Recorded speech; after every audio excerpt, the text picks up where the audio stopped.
तर विद्यार्थी मित्रांनो, SM अकॅडमी मध्ये आपणा सर्वांचं पुनश्च एकदा हार्दिक स्वागत आहे। आजच्या तासिकेमध्ये आपल्याला शब्दांच्या जाती हा घटक पाहायचा आहे। शब्दांच्या शब्द जाती,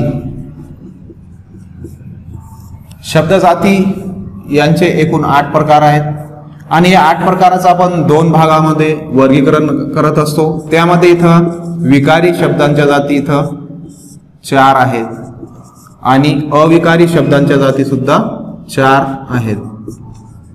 विकारी 4 आणि अविकारी 4। या विकारी शब्दांनाच आपण सव्यय असेही म्हणतो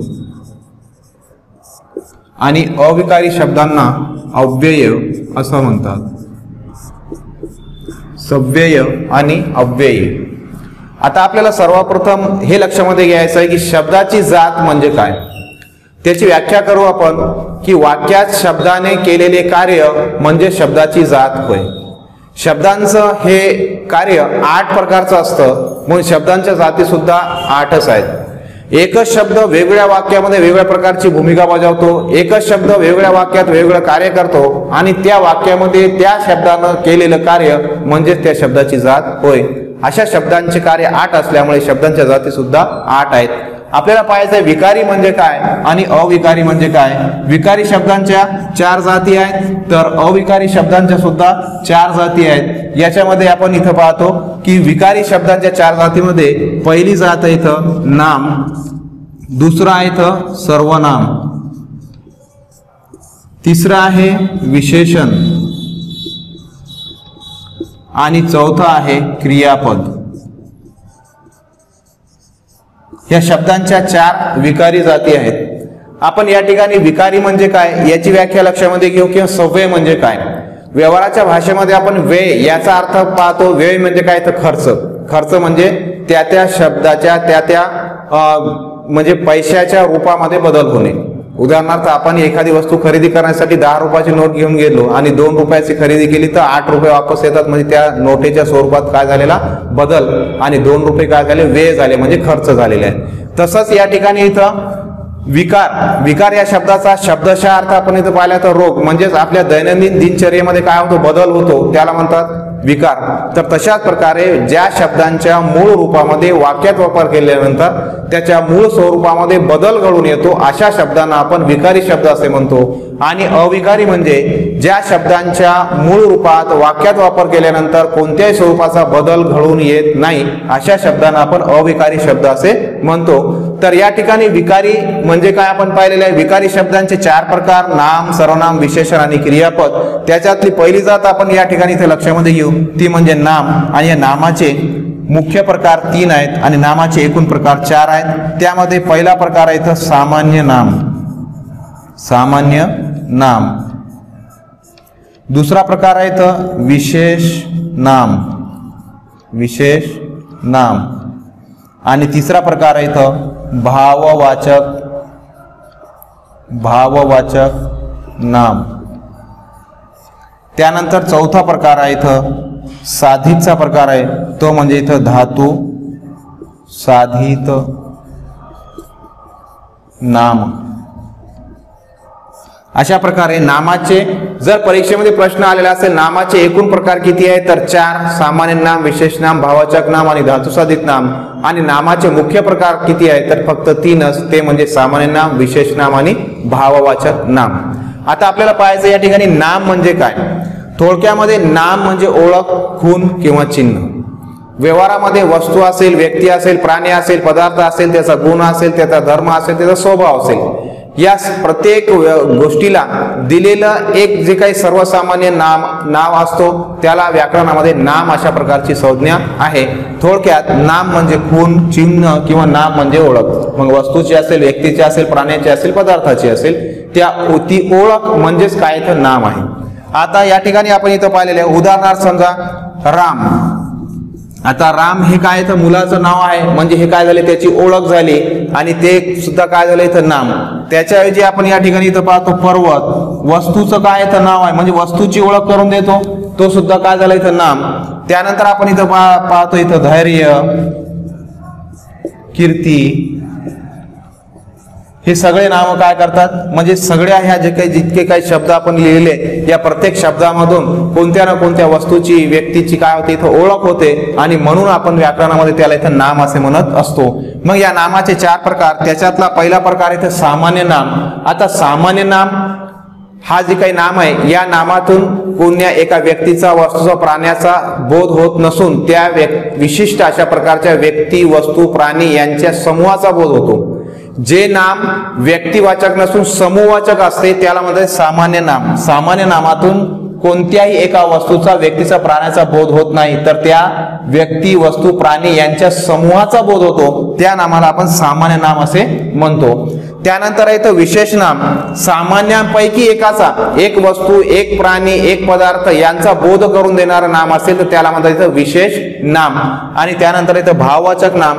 ही भाववाचक नामे बनविलेली असतात। नामांना आणि विशेषणांना ता वा आई गिरी पण पणा त्व आणि य अशा प्रकारची प्रत्यय लावतो आणि जे नाम आपण बनवतो त्याला म्हणतात इथं भाववाचक नाम। आणि धातू साधित नाम, मूळ धातूंना प्रत्यय लागून बनलेला शब्द जेव्हा वाक्यात नामाचे कार्य करतो तेव्हा त्याला धातू साधित नाम असे म्हणतात। आता आपण या ठिकाणी इथे व्याख्या पाहिलेली, आपण याची उदाहरणं पाहू की सामान्य नाम काय आहे तर व्यक्तिवाचक नसून काय तो जातीवाचक आहे, म्हणजे त्या नामातून एका व्यक्तीचा बोध नव्हता, त्या व्यक्तीतील समान गुणधर्मामुळे ज्या वस्तूला व्यक्तीला प्राण्याला जे की नाव दिलेलं असतं सर्वसामान्य नाव त्या नावाला व्याकरणामध्ये सामान्य नाम असं म्हणतात। सामान्य नामातून समूहाचा बोध होतो। उदाहरणार्थ बघा या ठिकाणी इथं झाड। आता हे झाड हा शब्द उच्चारतात, कोणते झाड आपल्या लक्षामध्ये इथं येत नाही म्हणून हे काय झालं इथं सामान्य नाम। हे काय झालं इथं सामान्य नाम। त्यानंतर बघा इथं पर्वत, ज्या नामातून आपल्याला कोणत्याच प्रकारचा म्हणजे प्रश्न विचारल्यानंतर उत्तर मिळत नाही तो सामान्य नाम असतो। कोणते पर्वत असा आपण प्रश्न केला उत्तर मिळतो का, मिळत नाही, म्हणून ते काय पर्वत हे काय तर सामान्य नाम आहे। त्याच्याऐवजी आपण इथं पाहिलेलं आहे इथं डोंगर, त्यानंतर घोडा।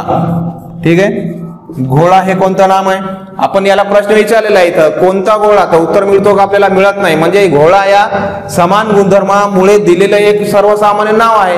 कोणत्या एका घोड्याचा बोध होत नाही तर घोड्यासारख्या म्हणजे त्यांच्या समूहाचा बोध आपल्याला होतो, तशा प्रकारच्या गुणाला दिलेले ते नाव असेल तर त्याला आपण काय म्हणतो इथं सामान्य नाम। परंतु त्याच्याऐवजी त्या समूहापैकी त्या जातीपैकी विशिष्ट एका त्या वस्तूचा व्यक्तीचा प्राण्याचा बोध करून देणारं नाम असेल तर त्याला म्हणता इथं विशेष नाम। जसं झाड हे सामान्य नाम होतं पण त्याच्याऐवजी आपण इथं घेतलं इथं चिंच किंवा आपण घेतला इथं आंबा, तर हे कोणतं नाम झालं इथं विशेष नाम, त्या सामान्य नामापैकी एक। जसं आपण पर्वत पाहिलं होतं बरोबर आहे, त्याच्याऐवजी आपण इथं घेतलं हिमालय। हिमालय तर हे कोणतं पर्वत आपल्याला उत्तर मिळतं हिमालय, म्हणजे एका पर्वताचा बोध करून देतो म्हणून ते काय झालं तर विशेष नाम।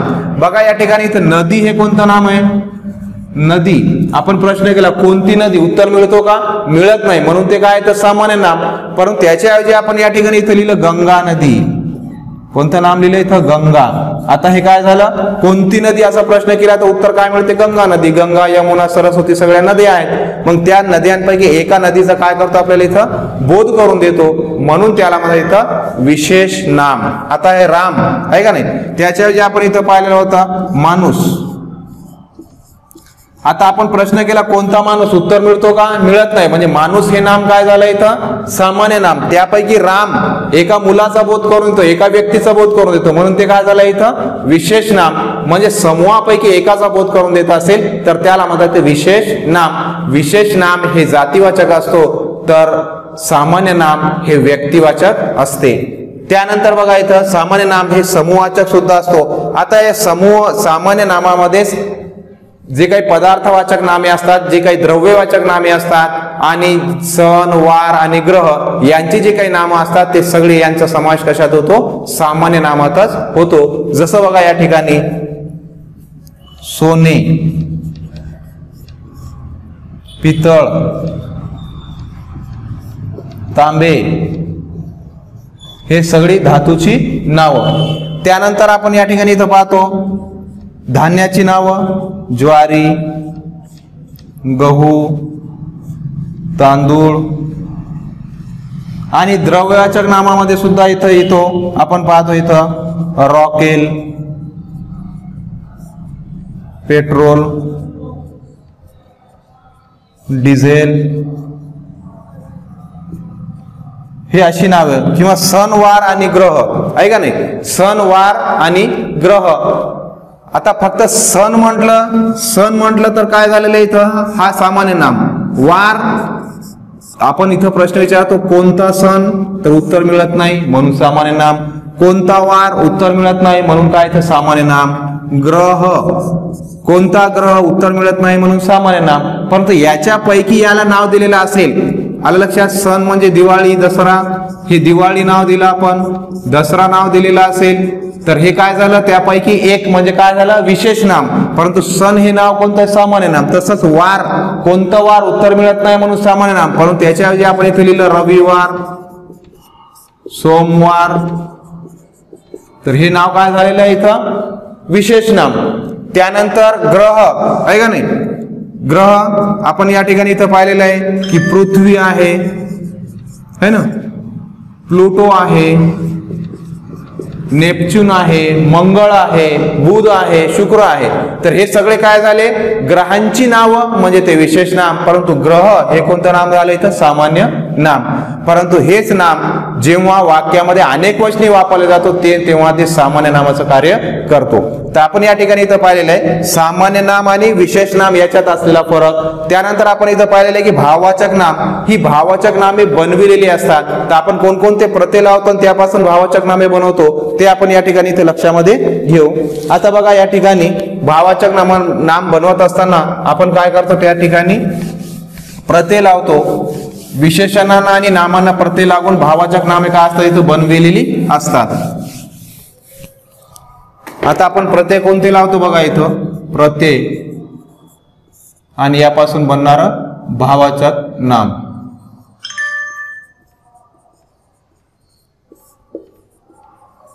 प्रत्यय आहे ता, दुसरा आहे वा, नंतर आहे आई, त्यानंतर गिरी, नंतर पण, पणा, त्व आणि य. अशा प्रकारचे आपण काय करतो, प्रत्यय लावतो आणि भाववाचक नामे बनवत असतो. जसं आपण या ठिकाणी इथं पाहिलेलं आहे की विशेषण आहे इथं कोणतं, इथं शांत, आणि त्याला ता प्रत्यय लावला त्यापासून भाववाचक नाम बनलं इथं शांतता. तर हे शांतता काय झालं इथं भाववाचक नाम. तशाच प्रकारे इतर भाववाचक नामामध्ये नम्रता, विद्वत्ता, तर ही काय झाली भाववाचक नामे. आपण वा प्रत्यय लावतो, या ठिकाणी गोळ हे घेतलं आपण इथं विशेषण आणि त्याला वा प्रत्यय लावला त्यापासून भाववाचक नाम बनलं इथं गोळवा है ना.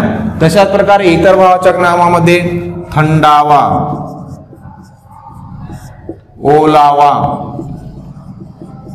तर ही काय झाली भाववाचक नामे. आई प्रत्यय लावतो आपण इथं बघा, विशेषण घेतलेलं इथं नवल आणि त्यापासून बनला इथं नवलाई, हे काय झालं इथं भाववाचक नाम. त्यानंतर दांडगाई, शिलाई, तर हे काय असतात प्रत्यय लावून बनवलेले एक नाव ते असतात इथं भाववाचक नामे. त्यानंतर गिरी, या ठिकाणी नाम घेतो आपण इथं दादा आणि त्याला गिरी प्रत्यय लावला त्यापासून भाववाचक नाम काय बनलं इथं दादागिरी. तर दादा भाववाचक नामे ही वस्तू, व्यक्ती, प्राणी याला दिलेले नावे नसतात, तर ते त्यांच्यामध्ये असलेल्या गुण, धर्म आणि स्वभाव. भाववाचक नामे काय करतात, त्या वस्तू, व्यक्ती, प्राणी, पदार्थ यांच्यातील गुण, धर्म आणि स्वभाव दर्शवतात, त्याला म्हणतात इथं भाववाचक नामे. दादागिरी, त्यानंतर भाई गिरी, लुच्चे गिरी, अशा प्रकारे प्रत्यय लावून बनवलेली भाववाचक नामे. पण बघा इथं शहाणा हे विशेषण आहे त्यापासून बनलं इथं शहाणपण है ना. त्यानंतर म्हातारपण, म्हातारपण, थोरपण, लहानपण, त्यानंतर आहे तर पणा है ना. त्यालाच आपण इथं शहाण्यालाच लावतो, इथं शहाणा, शहाणपणा, शहाणपणा. नंतर थोरपणा, लहानपणा. पण किंवा पणा हे प्रत्यय लावतात. त्यानंतर त्व बघा इथं शत्रू आहे, नाम आहे इथं शत्रू, त्यापासून भावाचक नाम बनलं शत्रुत्व. मित्रत्व, मित्रत्व. मातृत्व. नंतर य प्रत्यय इथं आहे शूर आणि त्यापासून बनलं शौर्य है ना, धैर्य. तर हे काय झाले इथं भाववाचक नामे. तर अशा प्रकारे भाववाचक नामे बनविलेली असतात. तर आपण पाहिलेले आहेत 3 प्रकार, एक सामान्य नाम, दुसरं विशेष नाम आणि तिसरं भाववाचक नाम. त्यानंतर चौथा प्रकार आहे या ठिकाणी, तो म्हणजे धातुसाधित नाम. आता हे धातुसाधित नाम कशा प्रकारे तयार होतात ते आपण लक्षामध्ये घेऊ.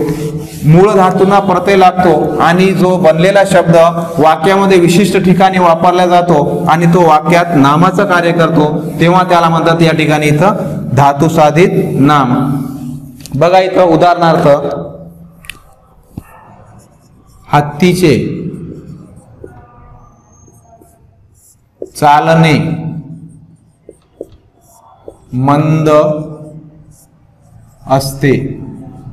आता या वाक्यामध्ये धातुसाधित नाम कोणता आहे, या ठिकाणी अधोरेखित केले चालणे या शब्दाला.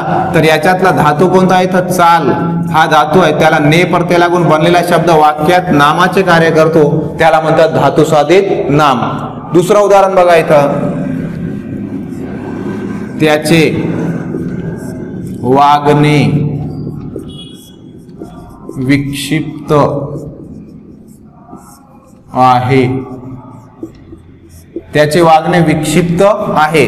तर या ठिकाणी धातुसाधित नाम कोणता आहे इथं, वागणे. याच्यातला धातू कोणता आहे इथं, वाग, आणि त्याला लागलेला प्रत्यय कोणता आहे इथं, ने. ने प्रत्यय लागून बनलेला शब्द वाक्यात नामाचं कार्य करतो, क्रियेला दिलेलं नाम आहे, म्हणून याला आपण म्हणतो धातुसाधित नाम. नंतरचं बघा इथं, बोलताना तो अडखळतो, बोलताना तो अडखळतो. तर या ठिकाणी धातुसाधित नाम कोणता आहे इथं, बोलताना.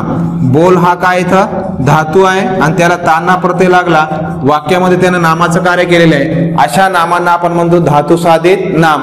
तर मुख्य आपण या ठिकाणी इथं पाहिले नाम, त्यानंतर नामाचे 4 उपप्रकार, त्यामध्ये सामान्य नाम, विशेष नाम, भाववाचक नाम आणि धातुसाधित नाम. सामान्य नाम व्यक्ती, वस्तू, प्राणी म्हणून त्याला काही अस्तित्व नसतं, तर व्यक्ती, वस्तू, प्राण्यांच्या समूहाला दिलेले जे नाम असेल तर त्याला म्हणतात सामान्य नाम. जसं बघा या ठिकाणी समूहवाचक नामे सुद्धा यामध्ये येतात, जसं घळ आहे, समिती आहे, सैन्य आहे, तुकडी आहे, पथक आहे. तर ही सगळी नामं काय करतात, समूहाचा बोध. घळ म्हणजे द्राक्षाचाही घळ असतो, केळीचाही घळ असतो, म्हणजे समूहाला दिलेलं नाव. समिती आहे, समिती अनेकांची, विश्वस्तांची समिती असते, विश्वस्तांचं मंडळ असतं. सैन्य आहे, सैन्य एकाचं नसतं तर अनेकांचे मिळून बनलेलं असतं, समूहाला दिलेलं नाव. तुकडी, पथक, मंडळ. त्यानंतर आपण इथं पाहिलेलं संसद, हे संसद एकट्याची नसते तर अनेकांची मिळून बनलेली असते, म्हणून संसद हे सुद्धा नाम काय इथं सामान्य नाम आहे. तर सामान्य नाम हे समूहाचा बोध करून देतो, तर विशेष नाम त्या समूहापैकी एकाचा बोध करून देतो, तेव्हा त्याला आपण म्हणतो इथं विशेष नाम. आता बघा या ठिकाणी आपण पाहिलं होतं घोडा हे काय होतं सामान्य नाम, पण त्याच्याऐवजी आपण इथं घेतलं चेतक. कोणाचं नाव होतं, महाराणा प्रताप यांच्या घोड्याचं नाव काय तर चेतक. म्हणजे चेतक हे नाम काय करतो, घोड्यांपैकी एकाच घोड्याचा आपल्याला बोध करून देतो, मग चेतक हे नाम काय झालं इथं विशेष नाम. आता याच्यामध्ये असलेला गुण आपण लिहिला समजा, तर तो नाम काय होतं, भाववाचक नाम है ना. घोडा चपळ होता, घोडा चपळ होता, चपळ हे काय झालं इथं विशेषण झालं, परंतु त्याच्यात आपण काय केलं, घोड्यामध्ये चपळाई असते, घोड्यांत चपळाई असते. तर आता काय झालं इथं चपळाई हे काय झालं भाववाचक नाम, त्याच्यामध्ये असलेल्या गुणाला दिलेलं नाव असलं की त्याला आपण काय म्हणतो इथं भाववाचक नाम असे म्हणत असतो. उदाहरणार्थ बघा या ठिकाणी इथं समजा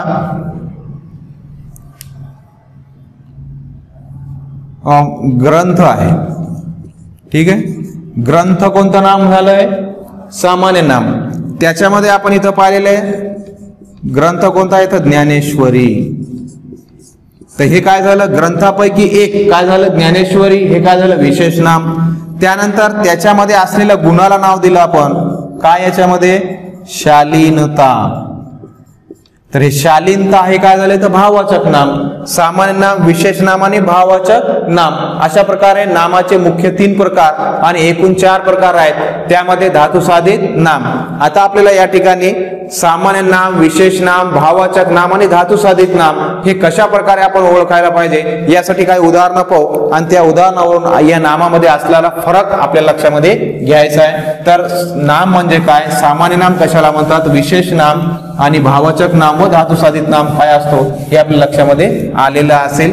तरी आपण या ठिकाणी या नामामधलचा फरक लक्षामध्ये घेण्यासाठी आणखी काही उदाहरण पाहू आणि त्या उदाहरणावरून समजावून घेऊ की सामान्य नाम कसा असतो, विशेष नाम कसा असतो आणि भाववाचक नाम कसा असतो, ते कसं ओळखावा. बघा या ठिकाणी एक वाक्य आहे, नदी ही लोकमाता आहे, लोकमाता आहे, नदी ही लोकमाता आहे. एक वाक्य आहे आणि याच्यात नदीला अधोरेखित केलेलं आहे. दुसरं वाक्य आहे,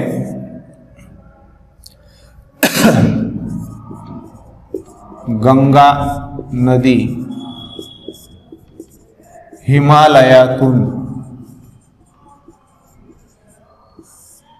उगम पावते, गंगा नदी हिमालयातून उगम पावते, अधोरेखित केलेले गंगा नदीला. आणि तिसरा प्रकार आहे या ठिकाणी, पावित्र्य हे गंगा नदीचे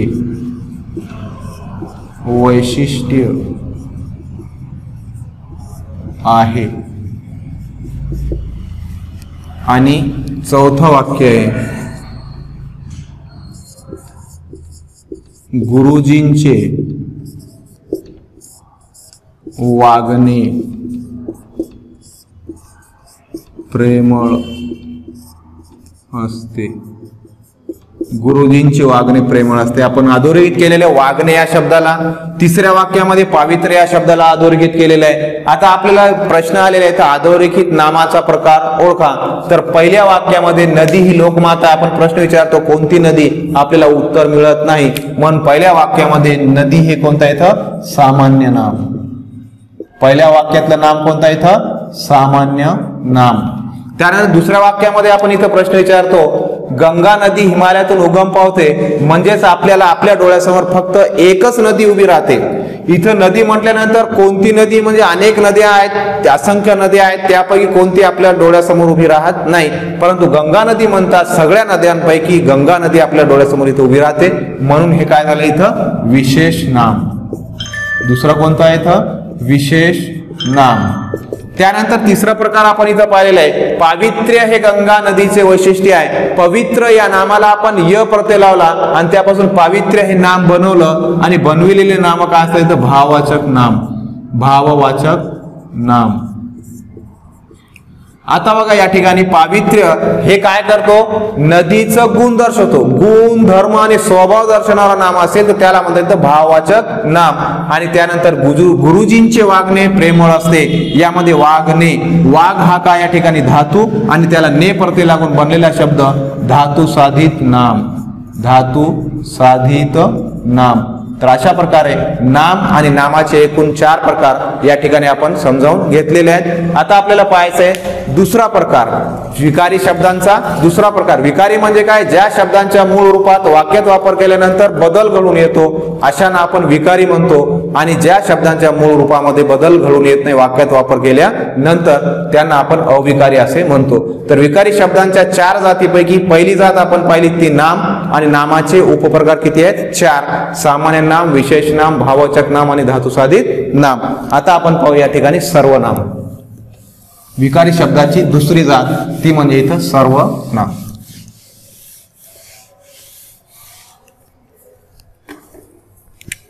सर्वनाम कशाला म्हणतात हे सुद्धा आपल्याला समजावून घ्यायचं आहे. वाक्यामध्ये नामाच्या ऐवजी येणारा शब्द, वाक्यात नामाच्या ऐवजी येणारा शब्द म्हणजे काय असतं? सर्वनाम. नामाच्या ऐवजी म्हणजे नामाचा वाक्यात वारंवार होणारा वापर टाळावा याकरिता ज्या शब्दाची ज्या अक्षराची योजना केलेली असते त्या शब्दांना आपण सर्वनाम असे म्हणत असतो. आता या सर्वनामाचे प्रकार आणि मूळ सर्वनामे किती आहेत हे लक्षामध्ये घ्यायचं आहे. मूळ सर्वनामे 9 आहेत आणि सर्वनामाचे प्रकार फक्त 6 आहेत. आता मूळ सर्वनामे 9 कोणती आहेत ते लक्षामध्ये घेणं इथं गरजेचं आहे. बघा इथं मूळ सर्वनामे आहेत इथं मी, तू, तो, हा, जो, कोण, काय, आपण आणि स्वतः. हे काय झाले? 1 2 3 4 5 6 7 8 आणि 9. हे 9 काय तर मूळ सर्वनामे आहेत. परीक्षेत जर प्रश्न विचारलेला असेल आपल्याला मूळ सर्वनामे किती आहेत तर 9 आणि सर्वनामाचे प्रकार किती आहेत तर 6. तर हे 6 प्रकार आपण कसं लक्षामध्ये ठेवणार आपल्याला पाहायचं. इथं या ठिकाणी त्याचं शॉर्ट फॉर्म इथं पाहतो आपण. इथं पहिलं काय तर पू, त्यानंतर स, त्यानंतर द, नंतर सा, त्यानंतर प्र आणि त्यानंतर शेवटचं आहे इथं आ. म्हणजेच काय? सर्वनामाचे प्रकार लक्षात ठेवायचा असेल तर पुसद, सा, प्र, आ हे इतकं लक्षात ठेवायचं आहे. आणि असे 6 प्रकार आपल्या लक्षामध्ये येतात. पू म्हणजे या ठिकाणी पुरुषवाचक. पू म्हणजे काय इथं? पुरुषवाचक. त्यानंतर स म्हणजे संबंधी, द म्हणजे दर्शक, सा म्हणजे सामान्य किंवा याला दुसरं नाव काय आहे? अनिश्चित सर्वनाम, सामान्य किंवा अनिश्चित सर्वनाम. प्र म्हणजे प्रश्नार्थक सर्वनाम, प्रश्नार्थक सर्वनाम. आणि आ म्हणजे आत्मवाचक सर्वनाम, आत्मवाचक सर्वनाम. तर अशा प्रकारचे हे सर्वनामे. याच्यात सर्वनामाचे जे काही प्रकार आहेत लिंगानुसार बदलणारे काय आहेत तर 5 आहेत आणि वचनानुसार बदलणारे सर्वनामे 3 आहेत. बाकीचे सर्वनाम बदलत नाहीत, बाकीचे आत्मवाचक आहेत. लिंगानुसार बदलणारे आणि वचनानुसार बदलणारे. बघा इथं लिंगानुसार बदलणारे मीच काय होते? ती होते, तूच तो होते, तोच त्या होते, हाच ही होतो, मी, तू, तो, हा च ही आणि जोच जी होतो. 1 2 3 4 आणि 5 हे काय असतात? लिंगानुसार बदलतात. आणि वचनानुसार बदलणारे 3 आहेत. याचं मीच अनेक वचन आम्ही होतो, तूच तुम्ही होतो आणि हाच ह्या होते, हाच काय होते? ह्या होते. बस हे 3 काय तिथं वचनानुसार बदलणारी आणि 5 काय ते लिंगानुसार बदलणारी. आता आपल्याला पाहायचे सर्वनाम म्हणजे काय? व्याख्या काय पाहिलेली आपण की वाक्यात नामाचा वारंवार होणारा वापर टाळावा याकरिता वाक्यामध्ये ज्या अक्षराची नामाच्या ऐवजी ज्या अक्षराची किंवा शब्दाची योजना केलेली असते त्या नामाला त्या शब्दाला आपण सर्वनाम असे म्हणत असतो. तर या ठिकाणी पुरुषवाचक सर्वनाम आहे. हे पुरुषवाचक सर्वनामाचे 3 प्रकार येतात. त्यामध्ये इथं प्रथम पुरुषवाचक सर्वनाम, प्रथम पुरुषवाचक सर्वनाम. दुसरा आहे द्वितीय पुरुषवाचक सर्वनाम, द्वितीय पुरुषी सर्वनाम. आणि तिसरा आहे इथं तृतीय पुरुषी सर्वनाम, तृतीय पुरुषी सर्वनाम. तर आता आपल्या लक्षामध्ये घ्यायचं आहे पुरुष म्हणजे काय. व्याकरणाच्या भाषेमध्ये आपण जे काही लिहित असतो किंवा बोलत असतो, लिहिणाऱ्याच्या किंवा बोलणाऱ्याच्या अनुषंगाने 3 भाग पडतात. लिहिणारा स्वतःविषयी लिहितो किंवा बोलतो, लिहिणारा किंवा बोलणारा दुसऱ्यासोबत ज्याच्या सोबत बोलतो किंवा लिहितो आणि ज्याच्या अनुषंगाने ज्याच्या विषयी लिहिल्या किंवा बोलल्या जाते त्याचा एक गट असतो, त्याला म्हणतात पुरुष असं म्हटल्या जाते. लिहिणारा स्वतः विषयी बोलत असेल किंवा लिहित असेल तर तो असतो इथं प्रथम पुरुषवाचक सर्वनाम. लिहिणारा किंवा बोलणारा ज्याच्याशी बोलतो किंवा लिहितो, ज्याच्या सोबत बोलतो किंवा लिहितो त्याच्याविषयी वापरलेले सर्वनाम म्हणजे द्वितीय पुरुषवाचक सर्वनाम. आणि बोलणारा किंवा लिहिणारा ज्याच्या अनुषंगाने ज्याच्या संदर्भाने ज्याच्या विषयी बोलतो किंवा लिहितो त्याच्याविषयी वापरलेले सर्वनाम म्हणजे तृतीय पुरुषवाचक सर्वनाम. जसं बघायचं प्रथम पुरुषवाचक सर्वनाम मी एक वचनामध्ये आणि आम्ही अनेक वचनामध्ये. मी हे काम करू. बोलणारा स्वतःविषयी बोलत आहे आणि बोलणारा एकच आहे म्हणजे स्वतःविषयी बोलत असेल तर प्रथम पुरुषी सर्वनाम. आणि आम्ही गावाला जातो. बोलणारे अनेक आहेत परंतु स्वतःविषयी बोलत आहेत म्हणून मी आणि आम्ही हे प्रथम पुरुषवाचक सर्वनाम. त्यानंतर बघा इथं द्वितीय पुरुषवाचक सर्वनाम. मीच्या ऐवजी इथं तू येईल आणि अनेक वचनामध्ये काय येतं इथं तुम्ही. तर काय येईल इथं तू हे काम कर म्हणजे बोलणारा स्वतःला वगळून दुसऱ्याशी बोलत आहे, तू हे काम कर. तर हे तू काय झाले तर द्वितीय पुरुषवाचक. आणि अनेक वचनामध्ये असेल तर तुम्ही हे काम करा. हे काय झाले तर द्वितीय पुरुषवाचक. बोलणारा ज्याच्याशी बोलत आहे, ज्याच्या सोबत बोलत आहे, ज्याच्या समोर बोलत आहे त्याविषयी वापरलेले सर्वनाम म्हणजे काय तर तू आणि तुम्ही हे द्वितीय पुरुषवाचक सर्वनाम.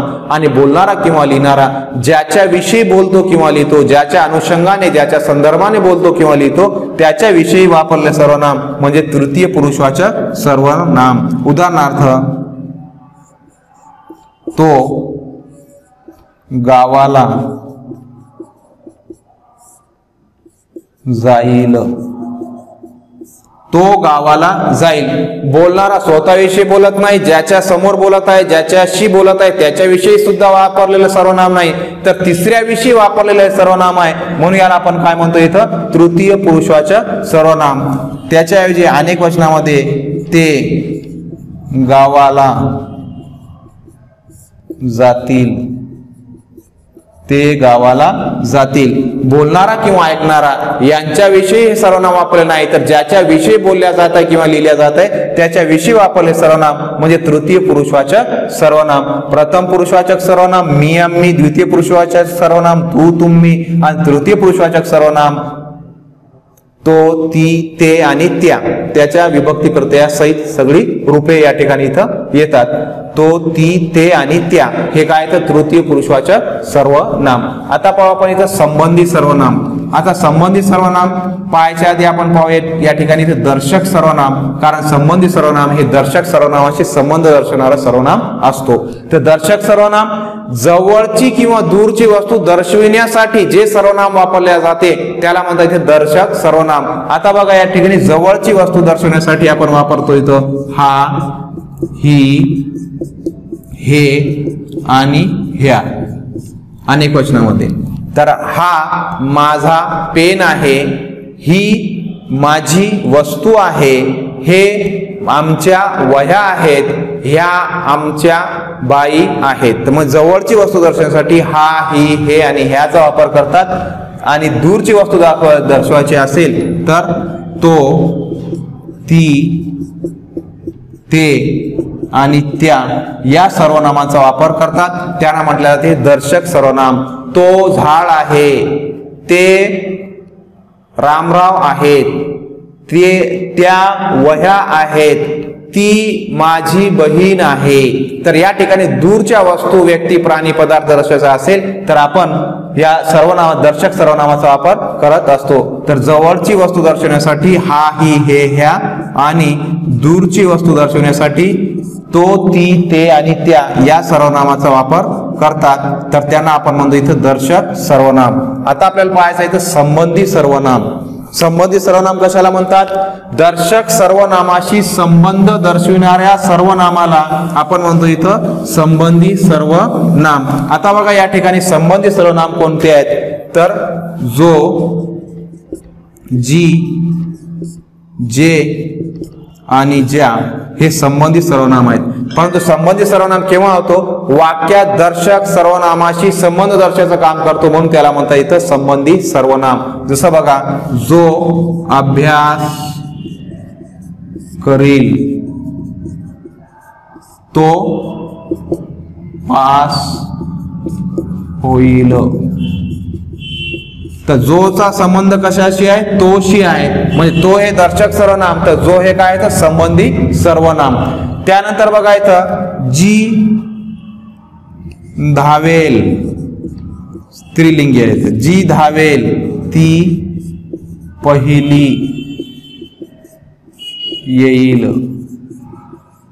जी धावेल ती पहिली येईल. आणि जे काम करतील, जे काम करतील ते यशस्वी होतील. जे काम करतील ते यशस्वी होतील. आणि बघा इथं ज्या नीट नेटक्या आहेत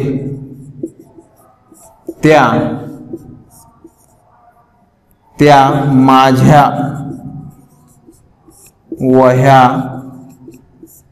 आहेत. ज्या नीटनेटक्या आहेत त्या माझ्या वह्या आहेत. तर ज्याचा संबंध कशाशी आहे? त्याशी आहे. तर जो, जी, जे आणि ज्या हे काय आहेत? संबंधी सर्वनामे आहेत. दर्शक सर्वनामाशी संबंध दर्शवणारा सर्वनाम तो असतो संबंधी सर्वनाम. आता आपल्याला पाहायचं आहे सामान्य किंवा अनिश्चित सर्वनाम. ज्या वेळेस कोण आणि काय ही सर्वनामे वाक्यात प्रश्न विचारण्यासाठी वापरली जात नाहीत आणि वाक्यातील नेमकी कोणत्या नामाबद्दल आलेली आहे हेही समजत नाही, अशा वेळेस त्या सर्वनामांना आपण सामान्य किंवा अनिश्चित सर्वनाम असे म्हणतो. उदाहरणार्थ बघा इथं सामान्य किंवा अनिश्चित सर्वनाम ओळखण्याची ट्रिक आहे की सामान्य किंवा अनिश्चित सर्वनाम असेल तर वाक्याच्या शेवटी पूर्णविराम असतो, तिथं प्रश्नचिन्ह दिलेलं नसतं. जसं बघा इथं तिकडे कोण गेला मला माहित नाही. तिकडे कोण गेला मला माहित नाही. आता कोण हे कोणाबद्दल आलेलं आहे आपल्याला नेमकं सांगता येते का? तर सांगता येत नाही. किंवा कोणत्या नामाबद्दल आले हेही नेमकं आपल्याला समजत नाही आणि वाक्यात प्रश्न विचारण्यासाठी सुद्धा वापरलेलं नाही आहे. शेवटी वाक्याच्या शेवटी पूर्णविराम दिलेला आहे म्हणून कोण हे सर्वनाम या वाक्यामध्ये काय तर सामान्य किंवा अनिश्चित सर्वनाम आहे. दुसरं बघा त्या पेटीत काय आहे मला माहित नाही. त्या पेटीत काय आहे मला माहित नाही. तर काय नाही या ठिकाणी प्रश्न विचारलेला आहे का? तर प्रश्न विचारलेला सुद्धा नाही आहे. आणि काय हे कोणत्या वस्तूबद्दल आलेले आहे नेमकं हेही समजत नाही म्हणून या कायला आपण म्हणतो सामान्य किंवा अनिश्चित सर्वनाम. तिसरं उदाहरण बघा त्या टोपी खाली काय दडलंय. काय दडलंय माहित नाही. त्या टोपीखाली काय दडलंय माहित नाही. तर काय नाही प्रश्न विचारलेला नाही आणि कोणत्या वस्तूबद्दल आलेले नेमकं समजत नाही म्हणून कोण आणि काय या सर्वनामांना आपण सामान्य किंवा अनिश्चित सर्वनाम म्हणतात. सामान्य किंवा अनिश्चित सर्वनाम असलेल्या वाक्याच्या शेवटी पूर्ण विराम देतात, हे त्याच्या ओळखीची खूण आहे. आता आपल्याला पाहायचं आहे प्रश्नार्थक सर्वनाम. प्रश्नार्थक सर्वनामाच्या रूपामध्ये म्हणजे कोण काय ही जी काही सर्वनामे आहेत ही प्रश्न विचारण्यासाठी वापरलेले असतात. त्यांच्या रूपामध्ये काय होतो बदल होतो. कोण काय केव्हा कधी कुठे कसे हे सगळे काय तिथं प्रश्नार्थक सर्वनामे आहेत. उदाहरणार्थ बघा इथं तुझे नाव काय आहे. वस्तुवाचक किंवा पदार्थवाचक शब्द असेल तर काय न प्रश्न विचारतात. व्यक्तिवाचक किंवा प्राणीवाचक शब्द असेल, नाम असेल तर कोण न प्रश्न विचारल्या जाते. या ठिकाणी तुझे नाव काय आहे वाक्याच्या शेवटी काय येतं, इथं प्रश्नचिन्ह येतो, कारण काय न याच्यात प्रश्न विचारलेला आहे. त्यानंतर वस्तुवाचक असेल तर कितीचा वापर करतात. तुझ्या जवळ किती रुपये आहेत. तुझ्याजवळ किती रुपये आहेत. या कितीनं काय केलेलं, या वाक्याला प्रश्नाचं स्वरूप दिलेलं आहे. तर प्रश्नार्थक सर्वनामे त्या त्या विधानांना प्रश्नाचं स्वरूप देतात. किती आणि काय न वाक्यात प्रश्न विचारलेला आहे, म्हणून आपण यांना काय म्हणतो इथं, प्रश्नार्थक सर्वनामे. नंतरचं बघा इथं,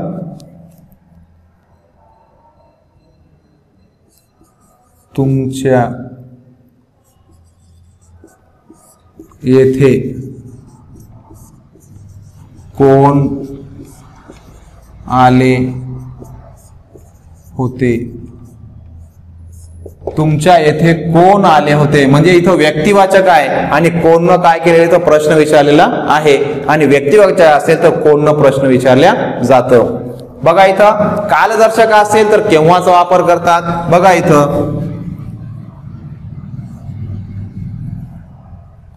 तुम्ही सकाळी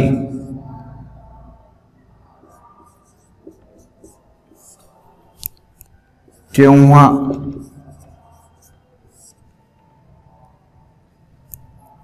फिरायला जाता.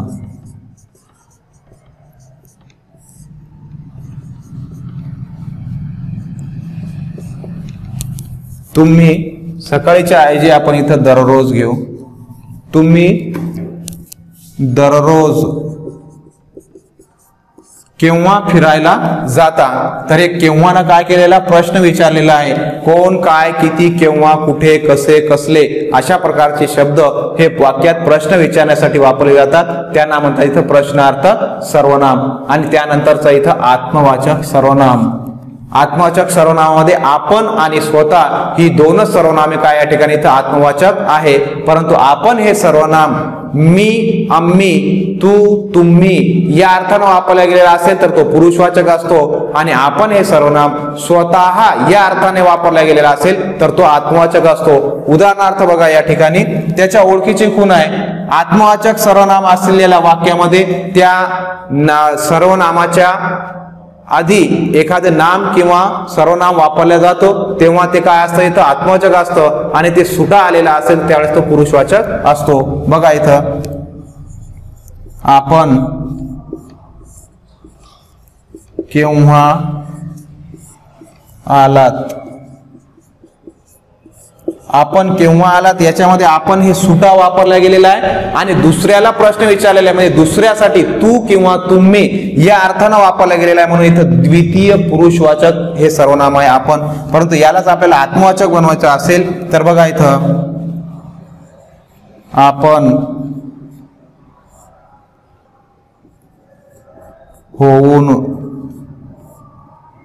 आपण होऊन त्याने मला फोन केला. आपण होऊन त्याने मला फोन केला. आता आपण नाही तर प्रश्न विचारलेला आहे. आपण हे प्रश्नार्थक होतं वाक्यात द्वितीय पुरुषवाचक आहे. परंतु या ठिकाणी आपण होऊन त्याने मला फोन केला. आणि आपण होऊन म्हणजे त्याने स्वतः या अर्थानं वाक्यात वापरला गेलेला आहे. म्हणून ते काय इथं आत्मवाचक आहे. दुसरं बघा इथं, आपण आपल्या राष्ट्रध्वजाचा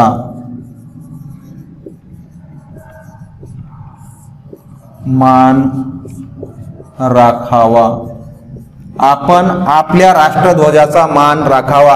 हे आपण हे सर्वनाम काय या ठिकाणी आत्मवाचक आहे, कारण आपण या सर्वनामाच्या नंतर लगेच आपल्या हे सर्वनाम वापरल्या गेलेले आहे. आपण या सर्वनामाच्या नंतर लगेच नाम किंवा सर्वनाम वापरला गेलेला असेल तो आत्मवाचक असतो, आणि तो सुटा वापरला गेलेला असेल तो पुरुषवाचक असतो. हे त्याच्या ओळखीची खूण आहे. स्वतः हे तर स्वतः या अर्थानं वापरला जातो.